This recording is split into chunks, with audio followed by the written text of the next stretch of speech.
गुरुवार को कलेक्ट्री समाचार में गौ सेवा आयोग के अध्यक्ष श्री श्याम बिहारी एवं माननीय सदस्य श्री रविकांत उपाध्याय ने एक प्रेस वार्ता का आयोजन किया, जिस प्रदेश वार्ता का उद्देश्य ये था कि 18 मंडलों में एक टीम बनाई जाएगी, जिन टीमों का सिर्फ एक ही मकसद होगा कि शहर में जितनी भी गौशालाएं हैं उन सभी गौशालाओं को किस तरीके से सही रखा जा सकता है, साथ ही साथ सभी गौशालाओं के आसपास किसान हरी घास को कैसे भेज सकते हैं जिससे कि गौशाला में पल रही गायों को भोजन मिल सके। इन सभी बातों को लेकर आज कलेक्ट्री सभागार में एक प्रेस वार्ता का आयोजन किया गया। आयोग की समीक्षा बैठक रखी थी, जिसमें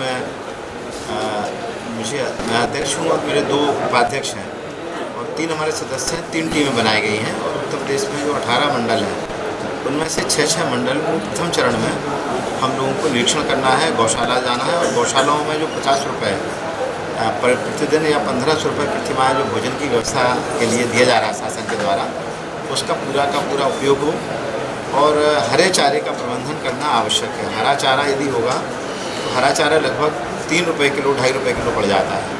हम एक गाय को 5 किलो, 8 किलो, 10 किलो हरा चारा हमें रोज़ देना है, जिससे गायों का स्वास्थ्य हो। गौशाला जहाँ पर है वहाँ के आसपास किसानों को हरा चारा उत्पादन कराना है और हरा चारे में मुरिंगा विद नेपियर, और नेपियर और मुरिंगा यदि गाय खाएगी तो हमारा एक दली 2 दली दोनों गायों का खाएंगी तो उनका गायों का पोषण होगा। तो पहला काम है कि गायों के भोजन की प्रॉपर व्यवस्था हो।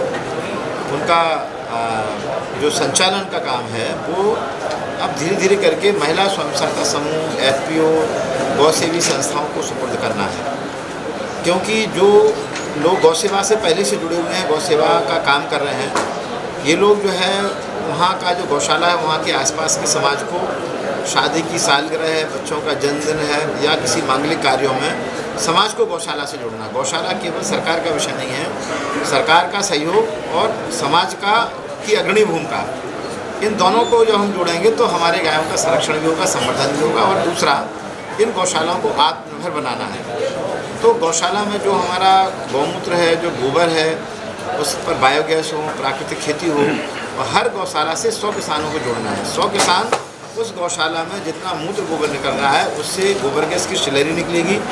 गौमूत्र गोबर से जो खाद बन रहा है वो खेतों में जाएगा।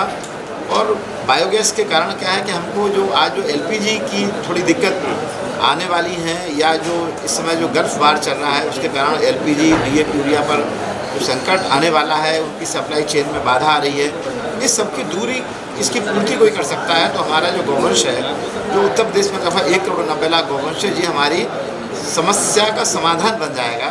और पूरे प्रदेश में जो 171 लाख हेक्टेयर एग्रीकल्चर लैंड है, उस ज़मीन में जो हमारा 1 करोड़ 90 लाख गौवंश, 3 करोड़ भैंस वंश, इनका मूत्र गोबर बायोगैस बनेगा, खेतों में जाएगा।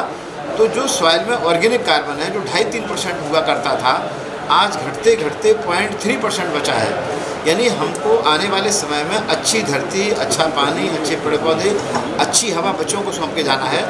हम इसका बेटर मैनेजमेंट करें। हम सब्जी मंडी का कचरा, फल मंडी का कचरा, धान की पराली, इन सब का भी हम उपयोग करें। और मुख्य बात है कि गौशाला से किसानों को और समाज को जोड़ने का काम हो, तो गौशालाओं में हमारी आत्मनिर्भरता आएगी और गाय हमारे समाज से जुड़ जाएगी।